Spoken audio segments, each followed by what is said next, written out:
तबलीगी जमात एक बार फिर सुर्खियों में है और इस बार खबर बनारस से है। उत्तर प्रदेश की पुलिस ने बनारस में तबलीगी जमात के दाखिले पर पाबंदी लगा दी है। साथ ही साथ बनारस में तमाम मस्जिदों के मुतवल्लियों और उलमा को नोटिस जारी करते हुए ये कहा है कि अब वो अपनी मस्जिद में तबलीगी जमात के लोगों को न जगह दें, न ठहराएं और न ही उनका कोई प्रोग्राम करवाएं। यदि भविष्य में अगर तबलीगी जमात के लोग आपकी मस्जिद में कोई प्रोग्राम बगैर इजाज़त के करते हुए पाए जाते हैं तो आपके खिलाफ कानूनी कार्रवाई की जाएगी। इस तरह का नोटिस दिया गया है उत्तर प्रदेश के बनारस पुलिस कमिश्नरेट द्वारा। आपको बता दें कि अभी बीते 27 अगस्त को बनारस के कुछ चुनिंदा मस्जिदों में ठहरे जमातियों को पुलिस कमिश्नरेट ने न केवल ये कि उन्हें बाहर निकाल दिया था बल्कि उन्हें रेलवे स्टेशन तक पहुंचा दिया था।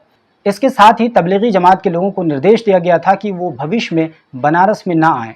आदमपुर थाने की पुलिस को सूचना मिली थी कि भोजपुर बाबा की मस्जिद में जमात के लोग मौजूद हैं। उसके बाद आनन फानन फौरन पुलिस वहां पर पहुंची और सभी को मस्जिद से निकालकर कैंट रेलवे स्टेशन भेज दिया गया। पुलिस ने नई सड़क, नदेसर समेत शहर के कई सारी मस्जिदों में तबलीगी जमात के खिलाफ अभियान चलाया और जिन मस्जिदों में जमात के लोग पाए गए सभी को निकालकर रेलवे स्टेशन पर भेज दिया गया। अब ऐसी सूरत में सवाल यह है कि आखिर इसके पीछे का कारण क्या है। तो इसके पीछे का कोई स्पष्ट कारण नहीं है, बस ये है कि जिस तरीके से 2020-21 में कोरोना के ज़माने में तबलीगी जमात पर पाबंदी लगा दी गई थी और ये कहा गया था कि इन्होंने कोरोना को फैलाया है, एक तरीके से इनको बदनाम करने का प्रयास किया गया था। न केवल ये कि आम लोगों द्वारा बल्कि मीडिया ने पूरा अपना तन मन झोंक दिया था और तबलीगी जमात को एक तरीके से विलन जमात घोषित कर दिया था। उसके बाद ही से लोग तबलीगी जमात को एक दूसरी नज़र से देखने लगे हैं और तबलीगी जमात से थोड़ा सा सतर्क होकर के दूरी बना करके रखने का प्रयास कर रहे हैं। आपको बता दें कि जब इस तरह की खबर सामने आई तो रिएक्शंस भी सामने आने लगे और मुस्लिम समाज के दरमियान काफ़ी गम और गुस्सा भी देखा जा रहा है। इस सिलसिले में मुफ्ती शहर बनारस मौलाना अब्दुल बातिन नोमानी, साथ ही साथ ज्ञानवापी मस्जिद इंतज़ामिया कमेटी के जॉइंट सेक्रेटरी SM यासीन ने इस पूरे वाक़े की मजम्मत की है और इसे तशवीशनाक करार दिया है। मौलाना अब्दुल बातिन नोमानी ने कहा कि ये वाक़या न केवल अफसोसनाक है बल्कि बहुत ज़्यादा तशवीशनाक भी है। किसी को खुश करने के लिए किसी दूसरे तबके को निशाना नहीं बनाया जाना चाहिए। उन्होंने कहा कि बनारस में तबलीगी जमात के आने पर रोक लगा देना पुलिस का ये रवैया बहुत ज़्यादा निंदनीय है। साथ ही साथ SM यासीन ने सख्त लहजे में कहा कि जमात के लोग कोई गलत काम नहीं कर रहे थे, वो अपने धर्म का प्रचार प्रसार केवल अपने धर्म के लोगों में कर रहे थे। बनारस में सालों से जमातें आती जाती रही हैं, इसलिए इस तरह का वाक़या बेहद तशवीशनाक है। इसके अलावा फॉर्मर IPS और आज़ाद अधिकार पार्टी के राष्ट्रीय अध्यक्ष अमिताभ ठाकुर ने इस पूरे वाक़े को ह्यूमन राइट कमीशन में उठाया है और उन्हें एक शिकायती पत्र भी लिखा है। अमिताभ ठाकुर ने कहा कि पुलिस की यह कार्रवाई कानून के खिलाफ है और ह्यूमन राइट कमीशन को फौरी तौर पर इसमें मुदाखलत करनी चाहिए। अमिताभ ठाकुर ने यह भी कहा कि तबलीगी जमात के लोगों पर पाबंदी लगाना इस तरीके से आर्टिकल 25 और 26 की खुली खिलाफ वर्जी है, क्योंकि इन आर्टिकल्स में धर्म की स्वतंत्रता और अपने धर्म के प्रचार प्रसार करने की बात कही गई है। दोस्तों, इतना जानने के बाद अब आइए थोड़ा सा तबलीगी जमात के बारे में जान लीजिए कि दरअसल ये जमात है क्या। तो दरअसल तबलीगी जमात की स्थापना मेवात रीजन में 1926 में हुई थी और इसके संस्थापक मौलाना इलियास कांधलवी थे।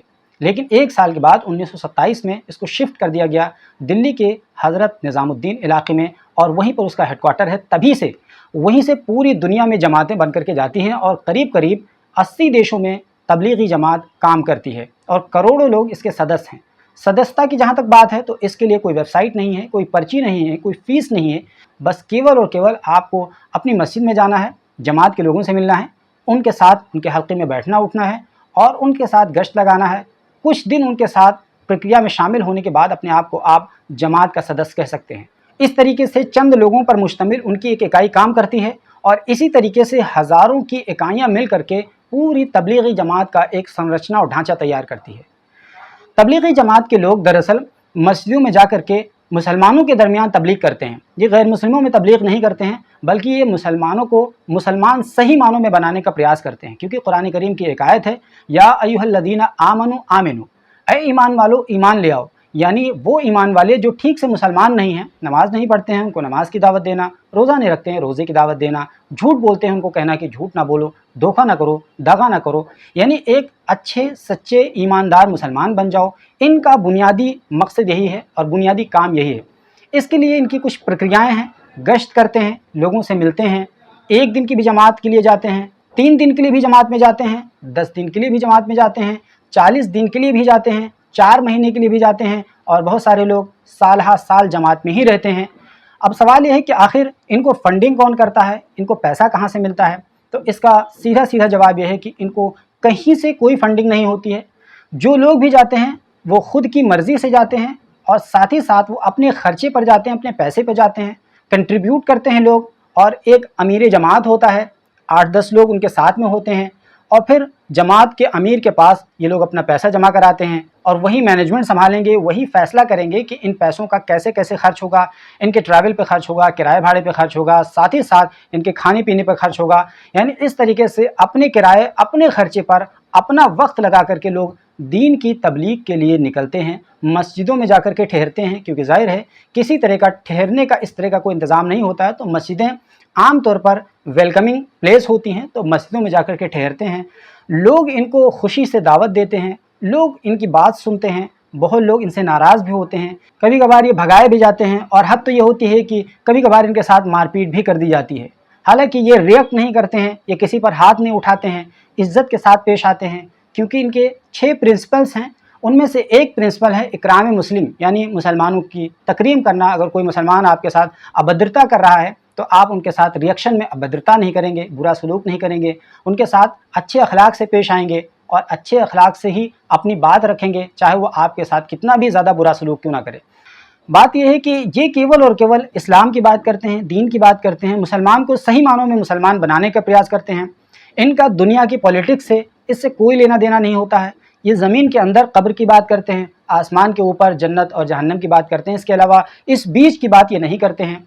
तो इनका ये बेसिक प्रिंसिपल होता है और इसी प्रिंसिपल पर बहुत ही सिस्टमेटिक तरीके से ये पूरी इकाई काम करती है। कभी कभी इनका एक बड़ा इज्तिमा होता है जहाँ पर तमाम यूनिट्स इकट्ठा होती हैं और फिर वहाँ रणनीति तय होती है, कहाँ जाना है, किस जमात को किस इलाके में जाना है। फिर वहीं से जमातें बन बन करके पूरे क्षेत्र में फैलती हैं और वो रिफॉर्म का काम करती हैं। बुनियादी बात एक बार मैं फिर से क्लियर कर दूं, ये केवल और केवल मुसलमानों में काम करती हैं। ये मुसलमानों को सही मुसलमान बनाने का प्रयास करती हैं। इसके अलावा इनका कोई इंटेंशन नहीं होता है, कोई मकसद नहीं होता है। लेकिन जिस तरीके से प्रधानमंत्री नरेंद्र मोदी के संसदीय क्षेत्र में जो बार बार कहते हैं सबका साथ, सबका विकास, सबका विश्वास, तो क्या तबलीगी जमात सबके साथ, सबके विकास और सबके विश्वास के दायरे में क्या ये लोग नहीं आते हैं? बिल्कुल आते हैं। लेकिन प्रधानमंत्री मोदी इनके बारे में क्या बोलेंगे? क्योंकि प्रधानमंत्री मोदी को आजकल बहुत ज़ोर की मोहब्बत आई हुई है पसमानदा मुसलमानों को लेकर के। इसलिए प्रधानमंत्री की जानकारी के लिए बता दूं कि आम तौर पर जमात में जाने वाले मिडिल तबके के लोग होते हैं, गरीब तबके के लोग होते हैं, जिनको वो पसमानदा समझते हैं, शायद वही लोग होते हैं। रईस किस्म के लोग तो जमात से बहुत दूर होते हैं, चिढ़ते हैं। तो इस तरीके से प्रधानमंत्री को चाहिए कि वो अपने संसदीय क्षेत्र में होने वाले इस भेदभाव पर पाबंदी लगाएं और ये खुला निर्देश दें कि किसी भी सूरत में ये कार्रवाई बर्दाश्त नहीं की जाएगी। लेकिन अगर ये हुकूमत के इशारे पर ये तमाम कुछ किया जा रहा है, तब तो फिर इस तरह की अपील करना और इस तरह की उम्मीद करना ये बिल्कुल बेमाना है। वैसे दोस्तों, तबलीगी जमात के बारे में आपकी क्या राय है? कमेंट बॉक्स में ज़रूर लिखिए और इनके बारे में आप क्या अच्छा सोचते हैं, बुरा सोचते हैं, वो भी लिखिए। और हमारे चैनल पर पहली बार आए हैं तो सब्सक्राइब कर लीजिए। बगल में घंटे का निशान बना होगा, उसको दबाकर ऑल पे सेट कर लीजिए ताकि जैसे ही वीडियो अपलोड हो फ़ौरन इसकी जानकारी आपको मिले।